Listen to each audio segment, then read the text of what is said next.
What's up everybody, it's Jonathan and I'm here in New York for the launch of Samsung's new flagships, the Galaxy S8 and the S8 Plus. These are some of the most anticipated phones this year and I want to give you guys a quick rundown of these devices and just what to expect whenever they are actually released. The defining factors between the S8 and the S8 Plus come down to screen size, battery capacity, and price. The S8 is a 5.8-inch phone with a battery of 3000 mAh, whereas the S8 Plus is a 6.2-inch display and has a 3500 mAh battery. Pricing will come down to your carrier, but the S8 Plus will be around $100 more, give or take a few dollars. Unfortunately, if you're here in the US, you won't be getting all the amazing colors, including the coral blue, at least during launch. You will be offered a black, silver, and the new orchid gray. Personally, between these offerings, the black is the way to go. The new models introduce some pretty awesome new features and some even more interesting hardware. The first thing I want to talk about is the display and the form factor of these two phones. Let me just summarize everything by saying that these displays are the best on a mobile device, period. Like the LG G6, they sport an 18:9 aspect ratio but have strange resolution settings. Like the Note 7, you have the ability to adjust the resolution within the settings to conserve battery life. These settings include HD+, which is 1480 by 720, Full HD+, which is 2220 by 1080, and W Quad HD+, which is 2960 by 1440. Regardless of the funky resolution, the imaging is spectacular and handling these phones is one of the best experience on a mobile device currently. Despite the larger screen size, these devices are easily managed with one hand, and I don't think anybody's going to be complaining about the usability anytime soon.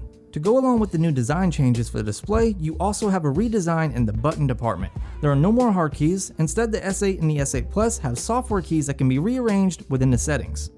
The home button, despite not being physical, still supplies a haptic feedback and various vibrations depending on the pressure applied. This can be best described as a similar experience to Force Touch on the iPhone, Apple Watch, or newer trackpads. Also, since there is no more physical home button on the front, the fingerprint scanner is also gone. But don't worry, all they did was find a new place for it to reside. The fingerprint scanner is now located on the back of the device right next to the camera. I admit it is a strange place for it, but given the history of placing sensors back here, including the pulse oximeter, I think people will get used to it quite fast. Besides, if the placement bothers you, you can always use the traditional pin pattern or password security measure. Better yet, you can try out the new iris scanner that was on the Note 7, but if all that doesn't spark your fancy, you can use the brand new facial recognition technology, which is faster than a fat kid chasing an ice cream truck. You also have a new button located on the left-hand side of the phone which triggers Bixby. Bixby is Samsung's new virtual assistant, and basically it takes a little bit of Siri and a little bit of Google Now and combines the two, giving you a really awesome experience. It uses a card display notification system which can be accessed by the dedicated button or swiping right to left. It can identify and search via products, wine, landmarks, text, QR codes, or even barcodes. Like I said, it sounds amazing on paper, and I can't wait to get this in-house to actually use it. Internally, you have some improved specs, including a Snapdragon 835, which is a 10nm chipset. The chipset is said to improve the CPU power by 10%, GPU power by 21%, and be 20% more efficient. Despite the chip being 20% more efficient, I still have my doubts on battery life, although I do hope Samsung proves me wrong. On the software side of things, everything seems snappier and clean. The on-screen keys look really good, and actually I prefer them over stock Android. The settings and basic stock apps like messaging still have that traditional Samsung TouchWiz flavor, which can either make or break this phone. One thing I did notice was that rather than saying software version, then whatever number it states Samsung Experience version. The quick toggles in the pull-down menu have also been tweaked, and I'm kinda digging the way they are operated now. The app drawer is also gone, but before you get madder than a bobcat caught in a piss fire, it can be brought back within the settings, but truthfully, there's no need. You can simply swipe up or down to access the app drawer, which is similar to the Google Pixel launcher. Lastly, the gaming optimization settings, which is like a faux overclock option, is now built into the software rather than having to download a separate app. The camera has also been improved, however this is mostly due to software since it still has the same 12-megapixel camera found on the S7.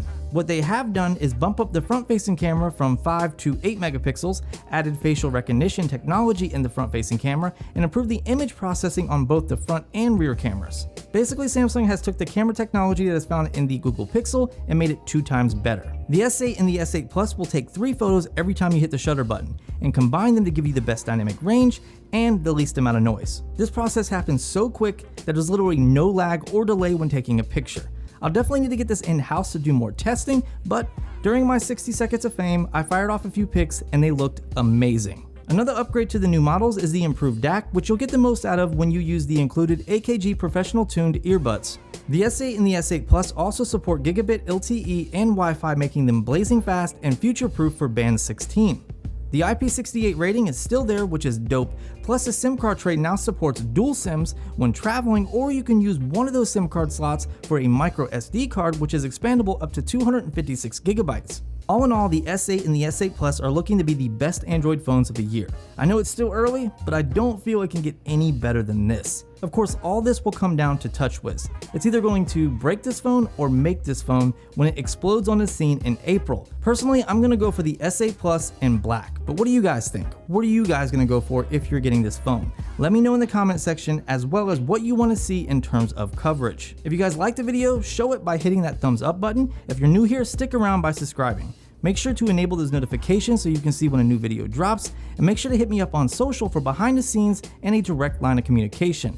Before you go, make sure you check out this epic intro for the S8 and the S8 Plus, and be easy.